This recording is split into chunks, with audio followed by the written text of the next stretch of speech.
दोस्तों, मेरा नाम है शाहनवाज अली और आप देख रहे हैं Shah computers and graphics YouTube channel. तो आज है हमारे एडोबी इलस्ट्रेटर की क्लास 3। तो आज की इस क्लास में हम देखने वाले हैं शेप टूल को, यानी कि डायरेक्ट सिलेक्शन टूल को। शेप टूल इसे हम कोरल ड्रॉ में भी कह सकते हैं या फिर यहाँ पे भी कह सकते हैं, कोई दिक्कत की बात नहीं है। अगर आपको आदत है तो आप शेप टूल भी कह सकते हैं या फिर डायरेक्ट सिलेक्शन टूल भी कह सकते हैं। तो डायरेक्ट सिलेक्शन टूल बेसिकली एक बहुत ही बेसिक टूल है। जैसे कि हमने सिलेक्शन टूल देखा था पिछली वीडियो में, जो कि बहुत ही ज़रूरी वीडियो है। अगर आपने नहीं देखी है तो ज़रूर देख लीजिएगा, लिंक डिस्क्रिप्शन में आपको मिल जाएगी हर एक क्लास की। तो सबसे पहले आपको जाना होगा, कोई भी एक शेप बना लेना है आपको। जैसे कि मैं बना रहा हूँ, मान लीजिए मैं एक चौकोर बॉक्स बना लेता हूँ और मुझे इसमें इसको लंबा करना है। तो आप शेप टूल के ज़रिए तो लंबा कर सकते हैं और साथ ही साथ मुझे इसे मोड़ना भी है। अब मोड़ना यानी कि आप ऐसे भी मोड़ सकते हैं या फिर ऐसे भी मोड़ सकते हैं या फिर ऐसे भी मोड़ सकते हैं। इसको हम मोड़ना नहीं कहेंगे, मोड़ना हम कहेंगे इसको। यानी कि अगर आप ये मान लीजिए, अब आप हैं सिलेक्शन टूल में, तो आपको नोड अलग तरीके के दिखेंगे। आपको यहाँ पे 3 और यहाँ पे 3, यहाँ पे 3 ऐसे नोड दिखेंगे। अगर आप जाएंगे डायरेक्ट सिलेक्शन में तो यहाँ पे सिर्फ 4 नोड दिखेंगे। 4 नोड आपको बहुत ही काम में आते हैं ये। अब मान लीजिए मुझे इसे मोड़ना है, तो अगर आप डायरेक्ट मोड़ेंगे तो ऐसे नहीं मुड़ेगा। अगर आपको इसे मोड़ना है यानी कि कर्व करना है, तो आपको पहले कोई भी एक नोड की तरफ जाना होगा और उसे एक बार क्लिक करना होगा, लेफ़्ट क्लिक। नोड की तरफ अपना माउस पॉइंटर लेके जाइए और लेफ़्ट क्लिक करिए और कुछ इस तरीके से मोड़िए। ऐसे मोड़ने पर आपका सिंपल सा ऐसे मुड़ जाएगा और कोई डिज़ाइन बन के आपके सामने आ जाएगा। अब मुझे इसकी कॉपी करना है और यहाँ पर भी सेम डिज़ाइन लाना है। तो सबसे पहले आपको इसे सेलेक्ट करना है अपने सिलेक्शन टूल के ज़रिए, जिसे हमने कल पढ़ा है। और उसके बाद आपको करना है Ctrl+C अपने कीबोर्ड से। Ctrl+C करके आपको दबाना है Ctrl+F अपने कीबोर्ड से। दोनों कीज़ को आपको एक साथ दबाना है, यानी कि क्लिक करना है और आपकी कॉपी हो जाएगी बिल्कुल फ्रंट में। यानी कि जिस शेप की आपने कॉपी की है वो बिल्कुल उसी शेप के ऊपर आ जाएगी, यानी कि फ्रंट में आ जाएगी। तो ये आपने जान लिया है कि कॉपी कैसे करते हैं और पेस्ट कैसे करते हैं फ्रंट में। तो ये इतना तो आपने जान लिया है, एक पहला शॉर्टकट आपने जान लिया है। और अब मुझे इसको यहाँ पे लाना है। अगर मैं ऐसे उठा कर लेकर आऊँ तो ये हिल जाएगा या फिर नीचे ऊपर हो जाएगा। तो अगर ये ऐसा मान लीजिए आपके सामने कोई ऐसी गलती आ जाती है, आपने कोई गलती कर दी है, तो आपको घबराना नहीं है। आपको अपने कीबोर्ड से प्रेस करना है Ctrl और Z। आप बैक चले जाएंगे। मैं आपको फिर से बता दूं, Ctrl और Z। अगर आपने कुछ स्टेप ज़्यादा बैक चले गए हैं तो Ctrl Shift और Z दबा देना है, फिर से वहाँ पे चले जाएंगे। अगर आप Ctrl Z करते हैं तो आप फिर से बैक चले जाएंगे। ये है एक शॉर्टकट की, यानी कि 2 शॉर्टकट कीज़ आपने जान ली हैं। और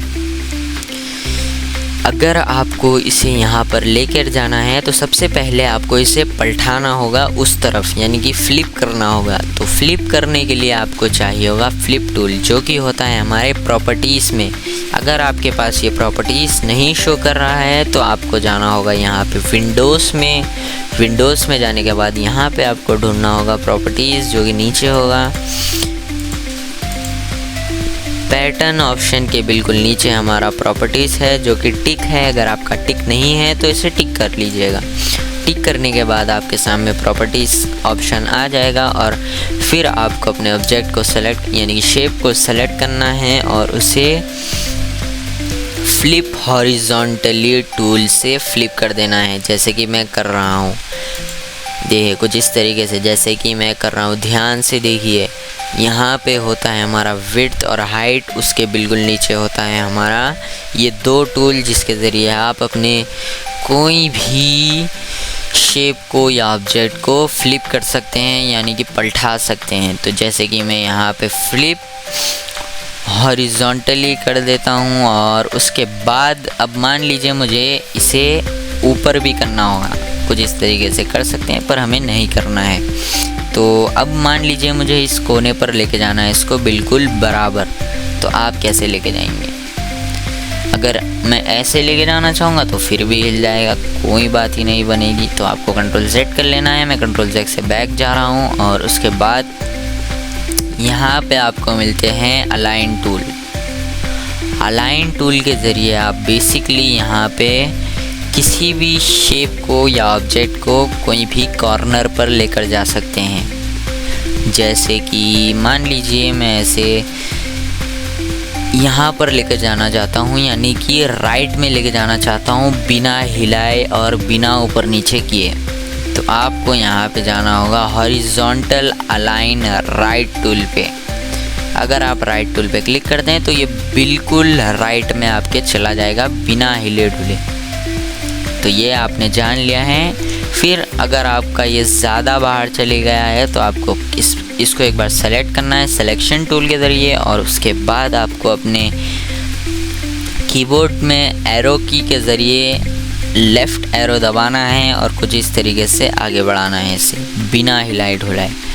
और उसके बाद आपको देख लेना है, एडजस्ट कर लेना है अपने हिसाब से, और उसके बाद ये आपका इतना डिज़ाइन तो बन चुका है। अब फिर अगर आपको इन दोनों को एक साथ सेलेक्ट करना है तो आप दो तरीके होते हैं इसके दोनों को सेलेक्ट करने के। पहला तरीका होता है एक बार इसको क्लिक करिए और शिफ्ट के साथ इसको क्लिक कर दीजिए। शिफ्ट के साथ आप इस पर क्लिक करेंगे और दोनों सेलेक्ट हो जाएंगे आपके जो भी ऑब्जेक्ट या शेप। अगर आप ऐसे सेलेक्ट नहीं करना चाहते हैं तो सिलेक्शन टूल पे जाइए और कुछ इस तरीके से माउस का लेफ़्ट वाला बटन बाहर दबाइए और कुछ इस तरीके से इन दोनों को इस बॉक्स के अंदर ला लीजिए, दोनों सेलेक्ट हो जाएंगे। और आप कंट्रोल G से ग्रुप करिए। ग्रुप करने के बाद इनको एक बार कंट्रोल C और कंट्रोल F से कॉपी करिए। कॉपी करने के बाद इनको फ्लिप करिए, यानी कि फ्लिप वर्टिकली करिए, यानी कि करिए वर्टिकली। और उसके बाद आपको जाना है अलाइन टूल में और वर्टिकल अलाइन बॉटम में आपको क्लिक कर देना है। और ज़्यादा अगर आपका नीचे चले गया है तो आपको अप एरो से ऊपर कर लेना है अपने कीबोर्ड से। तो ये कुछ इस तरीके से ऊपर आ जाएगा। ऊपर आने के बाद आपका एक शानदार सा बॉर्डर डिज़ाइन रेडी है। हमने अभी कुछ नहीं पढ़ा है एडोबी इलस्ट्रेटर में, और एक इजी सा और सादा सा बॉर्डर डिज़ाइन हमने बना लिया है। अभी हमने कुछ भी नहीं पढ़ा है, ना के बराबर हमने पढ़ा है।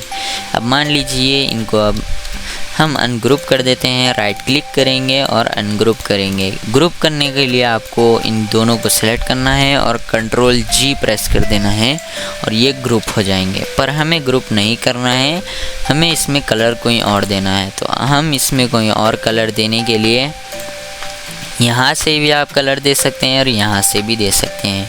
तो हम यहाँ से कलर दे देते हैं। तो सबसे पहले आपको यहाँ पे कोई भी कलर सेलेक्ट कर लेना है और यहाँ से कलर दे सकते हैं आप, जैसे कि मैं दे रहा हूँ। अब मान लीजिए मुझे यही सेम कलर इस बॉक्स में चाहिए, तो आपको जाना है आई ड्रॉपर टूल में और यहाँ से इस कलर को, पहले आपको ध्यान रहे कि आपको उस ऑब्जेक्ट या बॉक्स को, यानी कि बॉक्स को, यानी कि कोई भी शेप वगैरह को सेलेक्ट करना होगा। और उसके बाद आपको आई ड्रॉपर टूल पे जाना है और उस कलर को सेलेक्ट करना है जिस कलर को आपको उस शेप में लाना है। तो हम उस कलर को सेलेक्ट कर लेते हैं और देखिए सेम कलर दोनों में आ चुका है। अब हम इसे सेलेक्ट करते हैं और शिफ्ट के साथ इसे सेलेक्ट करते हैं। इसमें भी दूसरा कलर हम दे सकते हैं या फिर कोई ग्रे टाइप हम दे सकते हैं। देखिए आ गया है हमारा एक बहुत ही बेहतरीन सा शानदार सा एक बॉर्डर बनकर। अब आप इसमें कोई काम भी कर सकते हैं, जैसे कि मैं जाता हूँ रेक्टेंगल टूल पे और रेक्टेंगल टूल के ज़रिए हम कुछ इस तरीके से एक लाइन बनाते हैं और इसको बड़ा करते हैं। और बड़ा करने के बाद मैं जो ये जूम इसमें कर रहा हूँ, जूम करने के लिए आपको पहले हम इसे डिलीट कर लेते हैं। आल्ट प्रेस करना है अपने कीबोर्ड से और माउस के जो अपना स्क्रॉल बटन होता है उसको अपने कंप्यूटर स्क्रीन की तरफ स्क्रॉल करना है कुछ इस तरीके से, तो जूम होगा। अगर आप यानी कि जूम आउट करना चाहते हैं तो अपनी तरफ अपने माउस के स्क्रॉल वाले बटन को स्क्रॉल करिए तो ये जूम आउट हो जाएगा। अगर आप पेज को मूव करना चाहते हैं तो स्पेस बटन दबाइए और कुछ इस तरीके से मूव करिए। बहुत ही सिंपल तरीके से आप मूव कर सकते हैं। तो ये था हमारा एक सिंपल सा बॉर्डर डिज़ाइन शेप टूल के ज़रिए, और इसके अंदर हम और एक डिज़ाइन भी बना सकते हैं। हम इलिप्स टूल में जाएंगे और एक इलिप्स टूल बना लेंगे और इसको हम कर लेंगे हॉरिजॉन्टल अलाइन सेंटर, और वर्टिकल अलाइन सेंटर भी हम इसे कर लेते हैं। और कंट्रोल C से इसकी कॉपी करेंगे, कंट्रोल F से इसकी फिर से कॉपी करेंगे और इसको हम कंट्रोल शिफ्ट यानी कि शिफ्ट और आल्ट के ज़रिए छोटा करेंगे। शिफ्ट और आल्ट प्रेस करे रखेंगे और यहाँ से यानी कि नोट के ज़रिए से हम इसे छोटा करेंगे अपने माउस का लेफ्ट वाला बटन दबाए दबाए, और इसमें हम कलर दे देंगे वही जो यहाँ पे है। देखिए बन चुका है हमारा एक सिंपल सा सादा सा डिज़ाइन। इसको हम और भी मॉडिफाई कर सकते हैं पर हम इसे अभी नहीं करेंगे क्योंकि क्लास बहुत ही लंबी हो जाएगी। तो इतना तो आपने जान लिया है, तो इसे ज़रूर बनाइएगा और प्रैक्टिस करिएगा शेप टूल की, और ज़रूर इसे प्रैक्टिस करिएगा और याद रखिएगा शेप टूल को। तो आपने जान लिया है शेप टूल को और सिलेक्शन टूल को और पेज क्रिएट को, और आपने साथ ही साथ ये भी जान लिया है कि प्रॉपर्टीज़ अगर आपको शो नहीं हो रही हैं तो प्रॉपर्टीज़ कहाँ से ला सकते हैं, और आपने अलाइन टूल को भी जान लिया है, और आपने ये भी जान लिया है कि कोई भी ऑब्जेक्ट को या शेप को फ्लिप कैसे करते हैं, ये भी आपने जान लिया है। आपने बहुत सारी चीज़ें आज की इस वीडियो में जान ली हैं, तो इस वीडियो को बिल्कुल स्किप मत करिएगा और ध्यान से देखिएगा और प्रैक्टिस करिएगा। तो ये प्यारा सा डिज़ाइन ज़रूर बनाइएगा और मुझे भेजिएगा मेरे व्हाट्सएप पे। तो आज की वीडियो में बस इतना ही, मिलते हैं अगली वीडियो में। तब तक के लिए हमारे व्हाट्सएप ग्रुप को ज़रूर ज्वाइन करिएगा। अगर आपने अभी तक हमारे व्हाट्सएप ग्रुप को ज्वाइन नहीं किया है तो उसे ज़रूर ज्वाइन करिएगा, क्योंकि वहाँ पे भी बहुत सी अपडेट आती रहती हैं। वहाँ पे वोटिंग भी चलती है कि कौन सी वीडियो लाना चाहिए या कौन सी वीडियो नहीं लाना चाहिए। और ये भी मैं बता दूँ कि हमारा एक टेलीग्राम चैनल भी है, अगर आपने उसे भी ज्वाइन नहीं किया है तो उसे ज़रूर ज्वाइन करिएगा, क्योंकि वहाँ पे मैं बहुत ही काम की चीज़ें अपलोड करता हूँ कि कोई भी सॉफ्टवेयर को डाउनलोड या इंस्टॉल कैसे करना है, जो कि हम यूट्यूब पे अपलोड नहीं कर सकते। तो इसलिए मैं टेलीग्राम पे अपलोड करता हूँ, तो ज़रूर से ज्वाइन करिएगा हमारे टेलीग्राम चैनल को और फ़ायदा उठाइएगा। और मैं वहाँ पे बहुत सी फाइल्स भी भेजता हूँ जिसके ज़रिए आप, जैसे कि मान लीजिए कोरल ड्रॉ की RAR फाइल आपको चाहिए, वो भी आप डाउनलोड कर सकते हैं। CDR फाइल्स भी मैं कभी कभी भेज देता हूँ, आप वो भी उसका भी फ़ायदा उठा सकते हैं। तो आगे भी बहुत सारी चीज़ें आने वाली हैं हमारे टेलीग्राम चैनल पे, तो ज़रूर उसे ज्वाइन करिएगा। तब तक के लिए मिलते हैं अगली वीडियो में। जज़ाकल्लाहु खैर।